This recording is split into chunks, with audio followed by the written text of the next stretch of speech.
Hello everyone, welcome back to our channel. Do you want to clean up your wallpaper collection on your iPhone? Today I will show you how to delete wallpapers quickly and easily. Let's get started. First, open the setting app on your iPhone, scroll down and tap wallpaper.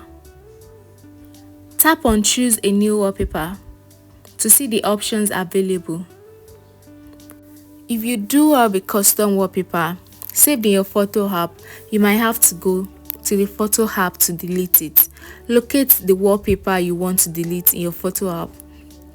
Tap select in the top right corner, choose the wallpaper and then tap the trash can icon to delete it.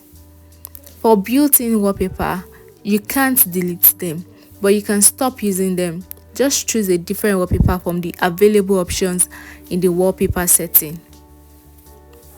And that's it guys, you've successfully removed unwanted wallpaper from your iPhone.